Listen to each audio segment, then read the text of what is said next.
يا راغبا في كل علم نافع. ينمو العلم ويتقدم بتقنياته ومجالاته، ومعه نطور أدواتنا في تقديم العلم الشرعي. أكاديمية زاد أكاديمية ينبوعها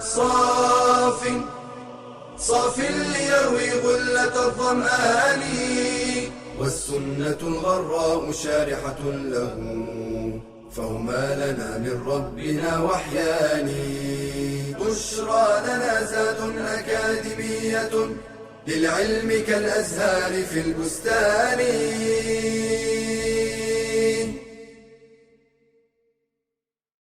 السلام عليكم ورحمة الله وبركاته. الحمد لله رب العالمين، والعاقبة للمتقين، ولا عدوان إلا على الظالمين، والصلاة والسلام على سيد الأولين والآخرين سيدنا محمد وآله وصحبه أجمعين. وبعد. My dear students, welcome to the 10th session in the third level of the Noble Prophetic Hadith. As a matter of fact, today's session is simply a continuation of the previous hadith, hadith number 9. If you remember, the narrator of the hadith was Abu Mas'ud al-Badri radiyallahu anh, and we learned that he narrated that the Messenger of Allah sallallahu alayhi wasallam said, إن مما أدرك الناس من كلام النبوة الأولى إن لم تستحي فاصنع ما شئت. Among the words that reached people and they have learned from the previous prophetic narrations, that if you don't feel shy, do as you wish. And we explained that statement thoroughly, and we explained the two different opinions with regards to the understanding of إن لم تستحي فاصنع ما شئت, whether it's a threat or whether it means that as long as what you're doing is the right thing and there is no shame of doing it, then do as you wish. We also learned the true meaning of haya, and we learned that there is no exact one single word in English that will describe haya. We learned that the Messenger of Allah sallallahu alaihi wasallam taught us that the true haya, the true bashfulness, shyness and modesty is to protect the head and what it contains, the abdomen what it contains, and we shed some light on that. Today inshallah we'll continue with the hadith and what we learn out of this very important and significant hadith, beginning with the previous statements from previous nations and previous prophets and so on. Reports from the previous nations could survive and reach this ummah transmitted either through the Quran or through the guidance of the Prophet sallallahu alaihi wasallam. Both are revelations. That is the only way that we can get to know about them. For instance, in Surah Al-A'la, Allah the Almighty says, إن هذا لفي الصحف الأولى صحف إبراهيم وموسى. Indeed, this is in the former scriptures. Which scriptures? The scriptures of Abraham and Moses. We have no way to find out whether the Torah in the hand of the Jews is authentic or not. So what is authentic is what the Quran confirms and what is in harmony with our belief. Okay. Yes, we understand that the previous revelations have been altered, have been changed, and that's why we cannot say it is entirely fake. There are some statements ascribed to the Israelites or narrated by the Israelites.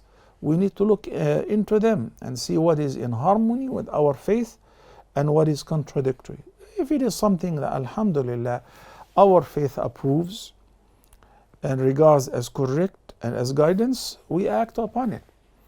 And that leads us to understand that there is a difference between what is religious and what is cultural, since we're talking about following previous statements or traditions. There is a huge difference between what is religious and what is cultural. Many Muslims who came from background where they used to worship statues or idols, they maintain some of the traditions of polytheism. fire worshipping, idol worshipping, طيرة, bad omens, evil practices which are classified as shirk, honor killing, for instance. So we don't judge Islam by the acts of those who follow the cultural practices. Okay? We should judge Islam by the message itself. And we as Muslims should follow the true and the pure Islamic teachings, not what we heard from the forefathers and from the grandparents, whether it's good or bad. No. Some people in this ummah are very keen to take their family members and go to the pier, the graves of dead people whom they perceived as saints, visit on regular basis and present their needs before them. These traditions are inherited from polytheistic beliefs. Okay? So some Muslims who accepted Islam, they borrowed these traditions from their cultures. That is not accepted. That is not acceptable whatsoever. It is disbelief. So what is Islam? It's a message either revealed in the Quran or in the sound Sunnah of Prophet Muhammad sallallahu alaihi wasallam. With regards to the prophetic guidance concerning previous messages or narrations related to the Israelites or whatever, we find Prophet Muhammad sallallahu alaihi wasallam teaching us awfully. كان في من قبلكم رجل قتل 99 نفسا. He's narrating about previous nations and their traditions and their akhbar, their informations. And obviously the Prophet sallallahu alaihi wasallam is teaching us what is in harmony with our faith, or sharing with us some of the ancient traditions in order to affirm our faith. And then in one message the Prophet ﷺ says about a man who committed all kind of sins, and prior to his death he said to his children, how much do you love me? They said, we love you to death. He said, well, if you love me so much, when I die I want you to burn my body into ashes, then throw it on a windy day in the stream. So they did. And when he died, Allah resurrected him. He gathered all the ashes, every atom of his body, then he resurrected him, reassembled him. And he said, Abdi, why did he do so? He said, because I was afraid of you. So Allah pardoned him. No one would say, oh, okay, I'm going to do the same like him, because this is forbidden in our religion. It is not permissible. The incarnation, burning the deceased, the karama and the honor of a person who is Muslim want to die is to wash their bodies, to offer their funeral prayer after we enshroud them and bury them facing the Qibla. And we know what will happen in the grave right after death. And we hang around for about 30 minutes, half hour or so, to make dua and to supplicate for him with tathbeet and so on. You don't say, but the Prophet said about the previous nations. Now we know the difference. Okay? Secondly, the virtue of haya is proven in multiple ahadith. For instance, how Nabi sallallahu alaihi wasallam said, "Al-haya'u shu'batun min al-iman." In the sound hadith, the Messenger of Allah, peace be upon him, said, "Al-imanu bid'un wa sab'una shu'bah." Faith consists of 70 plus, the bid'ah 3 to 7, 70 plus branches, 73, 74, 77 branches of faith. One of those branches of faith which proves that you are a true believer is al-haya, modesty, bashfulness, shyness to commit the sins even in private because you are shy of Allah subhanahu wa ta'ala. That which has been transmitted from earlier prophets and teachings can be divided into 3 categories, just to confirm what we mentioned earlier. Some which is coinciding the guidance of the Quran and the Sunnah, mashallah, we act upon it because it's already in our religion. Some which is contradictory, like this man, so we neglect it. We know about it, but it doesn't benefit us in any practice. The third is a category concerning which Islam neither confirm nor rejects. So we pause. And the Nabi sallallahu alayhi wa sallam said, حَدِّثُوا عَنْ بَنِي إِسْرَائِيلَ وَلَا حَرَجٍ. It's okay to share some of the narrations of the Israelites, which confirms our religion, the guidance in the Quran and the Sunnah. And that's why the Messenger of Allah also warned, and he said, وَمَنْ كَذَبَ عَلَيَّ مُتَعَمِّدًا, whoever fabricates a statement, then ascribes it to me via saying that it has been narrated that the Prophet ﷺ said such and such thing, or did such and such thing, let him expect his seat in hellfire. This is not a joke. Some people think we can add to the virtuous deeds in order to encourage people some fabricated ahadith. Serious warning. إِنَّ كَذِبًا عَلَيَّ لَيْسَ كَكَذِبٍ عَلَى أَحَدٍ. If you lie about the Prophet, this is not similar to any lie. It is the worst. Because the Prophet shares with us revelations, the word of Allah. You can never say Allah said and it's not a verse. Nor can you say the Messenger of Allah said and it is not a sound hadith. Be careful. So, Al-Haya also, brothers and sisters, has two parts. Haya pertaining to Allah and Haya pertaining to the rights of people. With regards to Haya that is connected to the rights of Allah, it is essential to feel shy before Allah that He might see you in a place where you're not supposed to be there. Nightclub, dancing place, where people are drinking. That's not permissible. It is contradictory to Haya.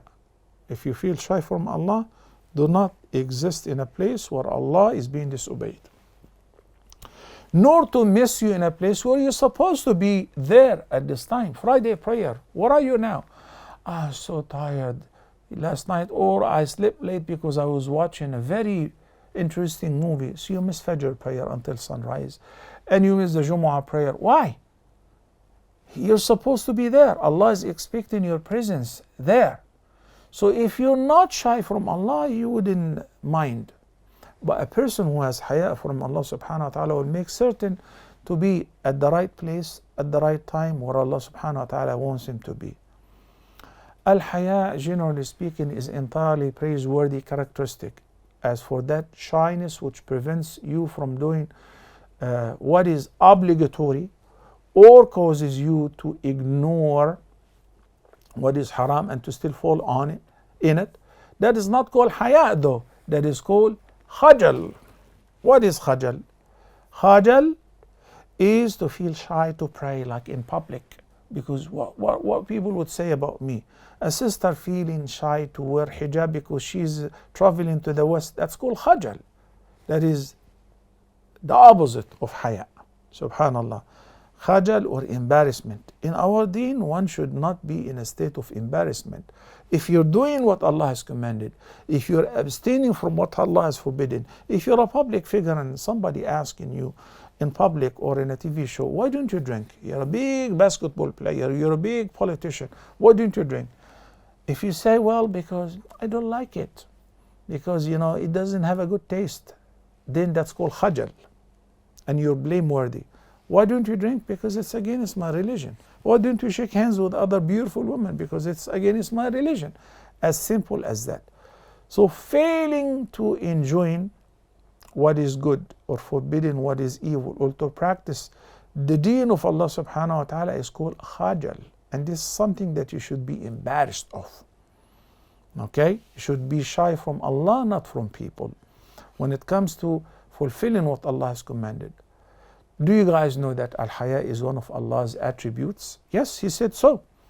Inna Allah hayyun sittir. Allah indeed is hayy, is modest, and sittir, frequently concealing the faults of His servants. And He loves modesty and sitr, concealment. And Allah said in Surah Al-Baqarah, Inna Allah la yastahyi أن يضرب مثلا ما بعوضة فما فوقها. Indeed, Allah doesn't feel shy to give a parable or an example of a fly or what is above that. Brothers and sisters, my dear students, haya should be second nature to the Muslim and should adhere to it. And if it is not an inherent trait, at least you do your level best to acquire it through learning about the names and the attributes of Allah, especially those attributes which make you feel that Allah is with you wherever you go, so that you should worship Allah as though you're seeing Him. If you cannot see Him, then indeed He sees you. That will make you acquire the quality of haya. May Allah make us among those who have this beautiful quality. أقول قولي هذا وأستغفر الله لي ولكم وصلى الله على سيدنا محمد وآله وصحبه وسلم تسليما كثيرا. Till next time, السلام عليكم ورحمة الله وبركاته. يا راغبا في كل علم نافع ينمو العلم ويتقدم بتقنياته ومجالاته، ومعه نطور أدواتنا في تقديم العلم الشرعي. أكاديمية زاد أكاديمية ينبوعها صاف ليروي غلة الظمآن، والسنة الغراء شارحة له، فهما لنا من ربنا وحيان. بشرى لنا زاد أكاديمية للعلم كالأزهار في البستان.